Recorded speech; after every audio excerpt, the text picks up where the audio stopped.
A few months ago, I explored Disney's River Country. This is my story. By Redditor Dom the Creator 14. I have been an urban explorer for over 2 years, and I've seen some awesome stuff. But amusement parks, specifically Disney parks, are an urban explorer's brass ring. Once my best friend began working at WDW, I finally grabbed a hold of the ring. Disney's River Country, an older Disney water park, has been abandoned since 2001. I've seen so many stories about the park, but none of them has done the mystery of it justice. Back in the early 80s, the brain-eating amoeba killed an 11-year-old boy, but as many know, that had nothing to do with its closing. The park conflicted with new laws that had been passed. But River Country was much different than the other parks. When you go into the main WDW parks, you get this Disney feeling. You truly feel like you're in a magical place. But with River Country, you get a different feeling, an odd feeling, like you're an outsider. I remember standing in front of the dilapidated lake in the middle of the park, and I just felt like something wanted me to get out. I really wish I would have. But let's go back to when I first found out that I was going to get the chance to go into the park. My friend was working a job that would give him access to RC. He told me that on a Sunday night he would be willing to allow me to walk through the park, but only for 2 hours. My heart nearly jumped out of my chest in excitement. I arrived in Orlando on March 17th. I was going to stay the week at my friend's house. His home was only 10 miles away from Disney, so it worked out perfectly. The first night there, he stirred up my excitement with a story that he claimed was told to him by a former security officer. My friend told me that one night, he was sent in there to check in on a suit. A suit is essentially the highest security job at Disney. But anyways, management hadn't heard from the suit for hours. He was sent into River Country to inspect a possible intruder. So my friend goes into the park and is immediately enticed by a voice screaming for help. The voice was coming from one of the lake docks. On the dock sat the suit, sobbing like a baby, and next to him sat a girl dressed all in black, blood flowing from cuts on her wrists. My friend looks down to grab his radio, and when he looked up, the suit was still there, but the girl was gone. He quit the day after he told me the story. You have no idea how excited I was after he told me the story. As an urban explorer, River Country itself was exciting, but as a paranormal lover, the story made the park sound even more amazing. The next day, I went to the actual Disney park. I rode in with my friend at 6 in the morning with a big childish smile on my face and $400 in my pocket. I first went to Hollywood Studios, which was my second favorite as a kid. I sat near the front of the park for nearly 2 hours, spending most of my time FaceTiming with my girlfriend. Finally at 9, I was one of the first people to enter the park that day. Oh Jesus, I was like a child again. Nostalgia hit me like a ton of bricks as I took in the atmosphere of the park. But that nostalgia was completely crushed as I started going on the rides. On the Tower of Terror, I had my first weird encounter. During the part where you travel through the hallway, as soon as the doors opened, I noticed someone wearing an old army uniform behind one of the walls. It was very obvious that the person was trying to hide. They even had a giant grin on their face. I thought that this was part of the ride, but nobody else was reacting to it. I just brushed it off and thought they didn't see him. My next odd experience was on the Great Movie Ride. It was about noon, and it had gotten incredibly hot, so I was already a bit flustered at this point. At the Wizard of Oz part, I noticed something a few feet behind the Wicked Witch. I adjusted my glasses and looked harder. It was the soldier again, but this time he looked like a corpse that had just been worked on at a funeral home, so artificial. But the giant grin still covered his face. After my second sighting, I decided that it was time that I changed parks. Once I left, I hopped on a bus to Magic Kingdom. I had the time of my life there, plus no more incidents. The only odd thing that happened was I think I saw a group of suits. Three men in black polos were rushing toward Space Mountain. Other than that, the nostalgia overtook me. I felt like a kid again. Around 11 that night, my friend finished his shift and picked me up. We both drove right home. I told him what I saw that day. Wait, seriously? An old worker went around telling a story of something else happening in the great movie ride last summer. He described to me what the former worker saw, but it was completely different. Later, I spent an hour packing for the next day. 1 digital camera, 2 camcorders, 2 phone chargers, food and water. It felt like I was going to war, rather than exploring an abandoned park. The plan for the next day was this: my friend would get off work at 8:30, he would come pick me up, then he would drop me off at River Country, then he would wait at Magic Kingdom until I was ready. I barely slept that night. Sunday, leading up to arriving at RC, felt so surreal. I was going to explore the first official abandoned Disney park. The excitement filled my body up until the point where my friend drove away after dropping me off. I opened the metal gates and peered into the entrance. The excitement was replaced by pure fear. River Country is closed, a dilapidated sign read. The faux water tower that stood in the entrance had a banner on it reading the same message. I hadn't even stepped inside the park, but I could tell something was up. I clenched the straps on my bag and stepped inside the park. The pathway was lit up by dull bulbs. This surprised me. Why wouldn't the electricity be shut off? I snapped a few pictures of the sign and water tower and headed to my first destination, the nature trail. The Florida environment seemed intent on taking back this park, so it was hard enough trying to find the entrance to the trail, but as per a map I got off the internet, I found it. This is also where I found my first artifact. Literally directly to the right of the trail's opening, I noticed something white covered by plants. I bent down and moved the plants out of the way. It was a Mickey Mouse glove.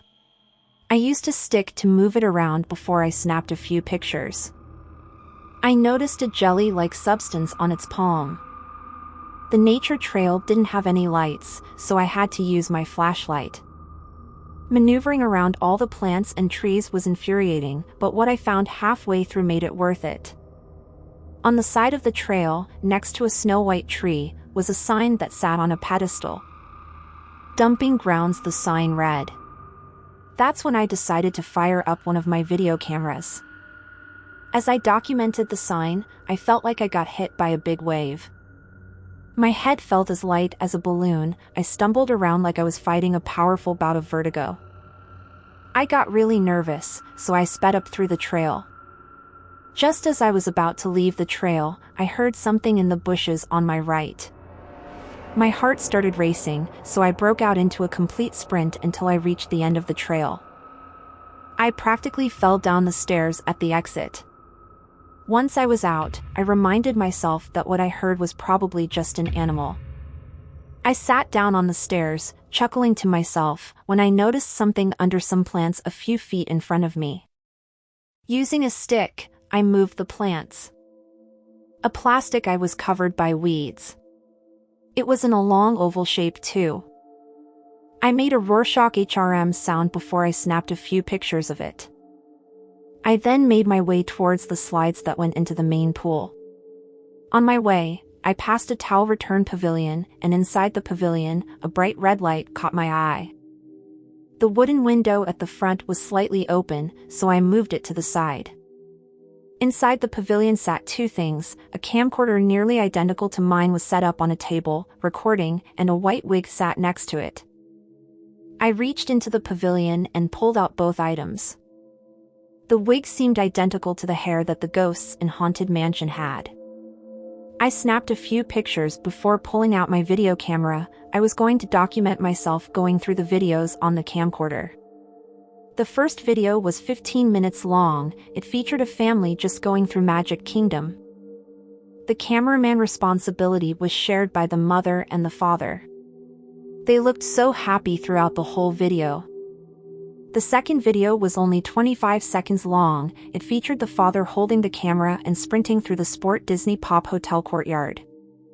It was at night, and the father sounded frantic. He briefly pointed the camera behind him, and what I saw sent chills down my spine. A black silhouette of a monstrous thing was chasing him. The video ended with the father dropping the camera.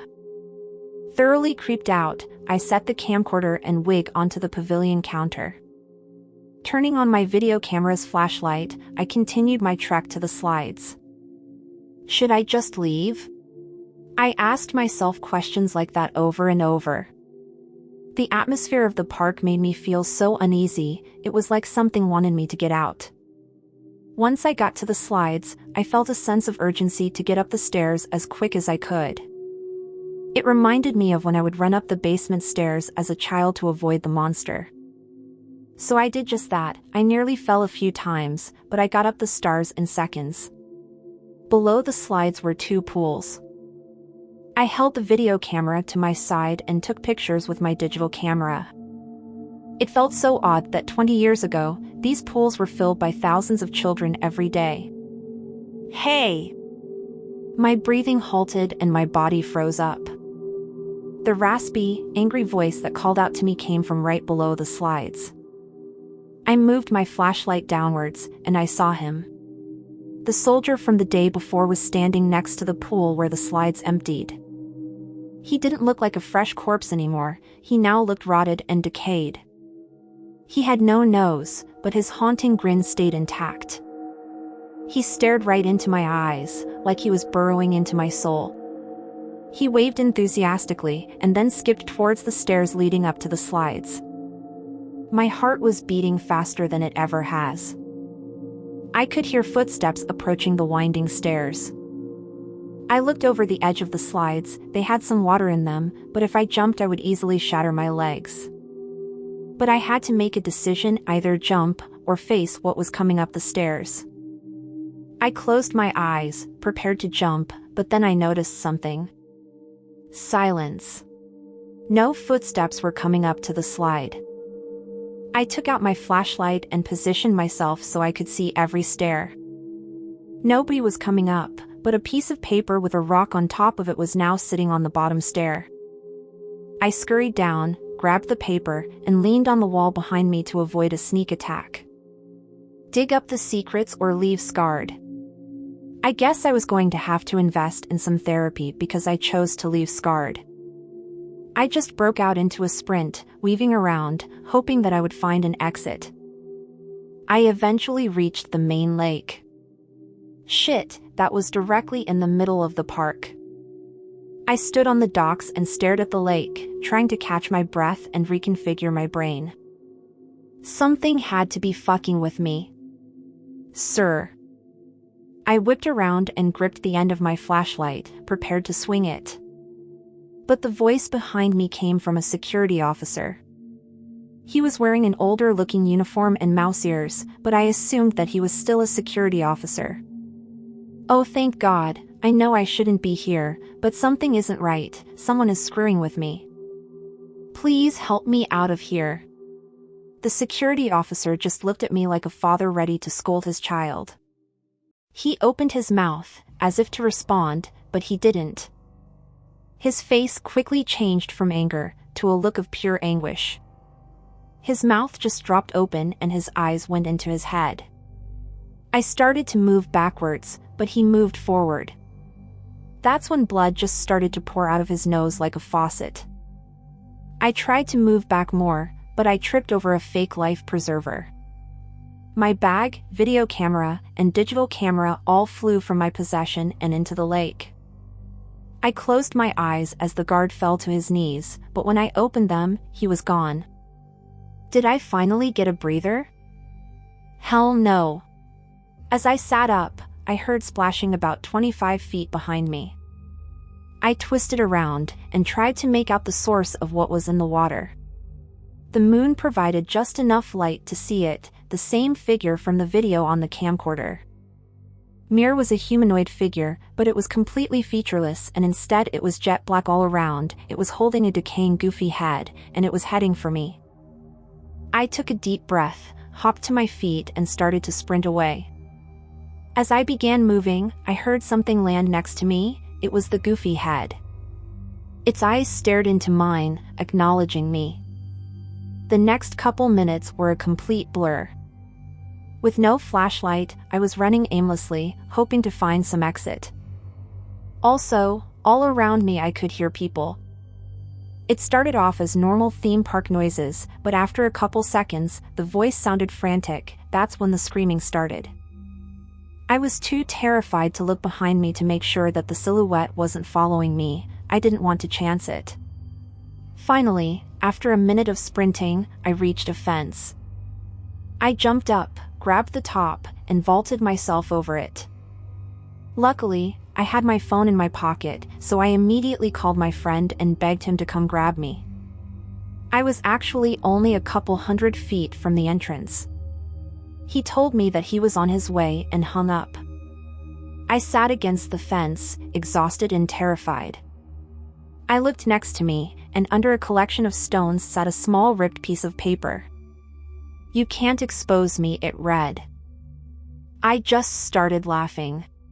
Not that I still thought that someone was screwing with me, I was laughing at the sheer madness of the last 27 minutes. I'm actually pretty sure that I laughed until my friend picked me up. So why am I posting my story now when it all happened nearly 4 months ago? Well, that's because my story doesn't end there. The scariest things came up while I was trying to research what I had seen. I will spare you every little detail, but from late March to mid-June, I tried to connect everything odd I had seen that night. Last week, I finally pieced it all together. The soldier, through multiple sources, I learned that on July 9, 1976, a 49-year-old WW2 veteran died in the parking lot of the original Disney World. He had gotten into an argument with another driver, a fight ensued, and the vet ended up dying after slamming his head on the ground. His picture matched the man I had seen. Oh, but he didn't die at Disney. Nobody dies at Disney. This is a reoccurring theme for some of the other explanations. The security guard. Do you think the 11-year-old boy was the only person to fall to River Country's brain-eating amoeba? Nope. 2 weeks before that boy died, a longtime Disney security guard also passed away. The guard had been working at River Country when he was forced to wrestle with a very high lifeguard in the main lake. It is my belief that during the scuffle, the security guard accidentally got some of the lake silt up his nose. A week after this incident, the guard died. Official death? Brain aneurysm. Bullshit! I did some work, but I got to look at hospital records. He had the same symptoms that the 11-year-old boy suffered from before his death. The Mickey glove, this one was extremely tough. I've connected it to 5 possible stories, but this is the frontrunner. In August of 2011, a Disney employee was convicted of the rape of 4 minors. I had to go through some grisly court docs before I made a connection. The worker used a specific type of lubrication for each crime. After even more digging, I discovered that the lube looked exactly like the jelly that was on the hand. Oh, and the guy's job? He played a Mickey in Epcot. The video, this is still pretty much a mystery, but I think I have something. Back in late 2009, a woman posted on tons of Disney forums asking people if they had seen her daughter and her family. The woman posted a picture and they were the same people from the video. But after doing some name searches, every person in that video is alive and well. I'll have to research more. The Haunted Mansion wig, this was the hardest thing to connect. It took me 2 months of digging to attach a story that would fit. Back in 2003, a Disney worker went missing right after he clocked out. After a 2-day search, his body was found. His car had fallen into a swamp near his house. After the police pulled his car out of the water, the body was inspected. Cause of death? A single shot to the back of the head. He had been shot execution style. But how does the wig come into this? Well, in the trunk of his car was a broken ghost prop from the Haunted Mansion. I did some more research to find that the ghost's hair was identical to the wig I had found. The plastic eye, this was too vague to make a connection. But I found the other one in my mailbox on May 4th, after I had gotten the court docs for the Mickey hand. And last, but not least, the shadow monster. This one is going to take some suspension of disbelief. When Disney World was being built, there was a lot of controversy concerning the land that the park was going on. Some of the land belonged to a group of Native American families who had lived there for hundreds of years. These families were practically thrown to the side by Disney, and their land was desecrated. Now I have heard of a former worker give first-hand accounts of seeing creatures that resemble the Native American skinwalkers. But the creature that I'm talking about is a bit different. I am talking about a form of shapeshifter that adapts to the environment around them. Who was the main mascot for River Country? Goofy! But I didn't make this connection on account of the mascot head alone, but picture Goofy right now. He has a dog-like head, but the rest of his body is pretty much just a jet black, featureless body. Now take away Goofy's head and gloves and add in a featureless jet black human head. That is exactly what I saw that night. River Country was once Disney's most thriving water park. But today? From what I've seen, it's a dumping ground for their dirty secrets. Using that touch of Disney magic has caused their secrets to literally haunt them. But I've seen videos of people exploring River Country and none of that stuff was in there. So go ask those people about the day before they explored and if they were contacted by something within the Disney grounds. It felt like the soldier was inviting me into his world so I could discover their truth. I just hope that this gets big enough that the company themselves answer for their crimes. Perhaps I'll be the next big whistleblower, or perhaps I'll end up like the Haunted Mansion worker. But if something does happen to me, please honor these words. Expose them.